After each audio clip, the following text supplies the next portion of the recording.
Okay, quick video on how to check a few bits for the manifold control system. You've got your little box back there, IMRC, and that'll have a wire that actually runs behind or underneath your airbox to a little rocker down here.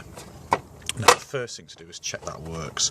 So basically you need to, easiest way is to strip your airbox off, which gets rid of that. You'll need to remove the pipe here, the wire here, and disconnect this large hose that goes to the throttle control. I usually do it from that side, but it's up to you.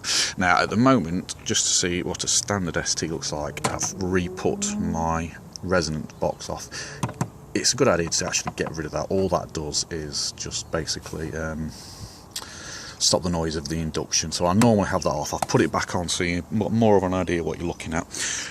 Once you've disconnected all these parts, the box just basically lifts up. It's got three pins in the bottom, which just release when you lift it directly up, and then this is attached to that and you just can disconnect it. Right, I'm going to do that now and then I'll get back to you once I've stripped that off. Right, now I've stripped the box off. If we look down here, you should just be able to see the wire and the little rocker. If I can get a finger in to see that. Basically, when the engine starts, what will happen is this wire will pull and move that rocker back, should I say. You can just hear it there. That's the actual flaps wiggling about. Now what you first need to do is get somebody to start the car for you, obviously keeping your fingers well clear, and actually basically just pull back. I haven't got an assistant at the moment to help me do that, so, but yeah, that'll pull back and stay back. If it doesn't stay back, then you have a problem with your box for definite. What you may find is that'll pull back and after a few seconds release again, and that's another fault on the box which we need to deal with. But if it pulls back, stays back, then that's exactly what you need to be doing, and that's fine. It will then stay in that position until it reaches about 5,500 revs, I think, and then release again. So yeah, as soon as the car starts, that should pull back and stay there until it's revved very high. Okay, so we'll leave it to that for the sec. Now, once you've checked that cable, one quick thing while I think about it to quickly do is get your hand down like I did and actually manually move that rocker yourself. What you should feel is a reasonably weighted but smoothish action. If it's very stiff or very clunky, you might have a bit of build up inside the inlet, and it might be worth cleaning that out, taking it out and cleaning it all up. That will, if it sticks on startup, it'll stop it pulling back for just a slight amount of time, enough to bring on the engine management light and then work afterwards. That's a very common one. It's working fine, but you know, it just brings it on because it's sticky at the start. However, what you need to do for any of the faults of it not working is get to this fella behind here. Not a lot of room. You've got three basic, you can't really see all three, well, you can just there, look, the third one down there. You've got two on the left hand side, one on the right hand side.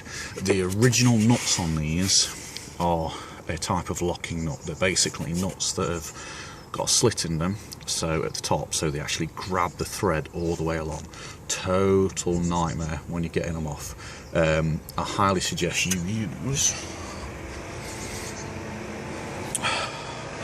one of those little ratchet spanner, but where this one's a long one, get a stubby one you can find, because there's virtually no room in the back of there. And basically what you need to do is just slowly work your way off, undoing all them. Because I've had this off before, got rid of the locking nuts and got two nuts on it instead. I've already removed one there, you see. And basically what that does is the second nut acts as a locking nut on the first one. So the beauty of that is, once you've actually loosened them, you can then just take them off with your fingers, because there's no actual locking action once they've been released. Okay, so I'm going to take that off and then show you more in a sec. Right, okay, so we've got the box off now. Now when you're taking it off, you've got a clip here, and this is actually connected to a bracket on the side. The clip, you need to turn that little wheel round a little bit to take slack off of this, and then it literally just pushes in a forward motion and one clips, and you can see the end of that. Yeah, so there's just a pin that clips into there, so it needs to go in that direction and that'll pop off. These ones are an absolute pain. Basically on that bracket, you just need to get a pair of needle nose in, squish that, and then it will withdraw through, but the amount of room you've got to play with is terrible, so a bit of annoying side. It is doable, but annoying. Now the box itself. Okay, so we're going on the fact that there's a problem with the box. You've got 4 screws to take that off. You will need to break the seal. It's got a waterproof seal around it, that's fine to get rid of that. Now on this one you've got 6 screws, so there are 6 holes along there. They all need undoing. Now this fella here, this has been some sort of araldite or something in there. Most people, these little 6 solders here, they'll undo them. I haven't got a working soldering iron at the moment, so I've just basically chabbled out all of the araldite, and I'll have to do some sort of sealant on that to stop the moisture getting in. Once you've done that, basically you need to be careful on this to take obviously the weight of the motor and lift that out. Obviously that's once you've got the screws in. Now there's 2 common faults that are easy to fix. You've got this fella here, which is a copper contact. Okay.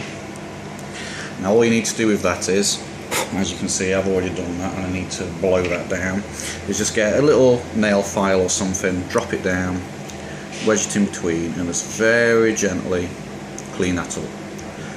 That's got a nice firm contact, so I don't really need to play around with that at all. But just give it a bit of a clean because it oxidises up and stops the electrical contact, which is bad. The more common one, which I've had a couple of times now, and I've cleaned it up just to show you, is the spring coming off. Now, what you'll normally find is when you get to it, it'll be in something like that position, and the spring's just basically not connected to anything. If you just rotate that round, I'll show you what happens, and then grabs the spring, okay? Now the spring is obviously what pulls that, when it's released, it pulls the cable back again. The spring can jump off, or with the force of the spring it can send the cog further than it should do. And both of these ones will both produce the same problem basically. It'll bring the arm light on. Easiest way to deal with that is stick that in place. I'm going to do it in a sec myself now because I took the old one off. I need to redo it. You can either use something like araldite or a bit of chemical metal, mix that up, dab it on. It just holds it slightly, just enough so it won't come apart. Do that. While it's apart, you might as well. They're the most common ones. You can then get into resistors going and solders on the back being dry and breaking, but the more common ones is either that contact or that spring, and if you do those 2, that'll 90% of the time solve the problem. Okay.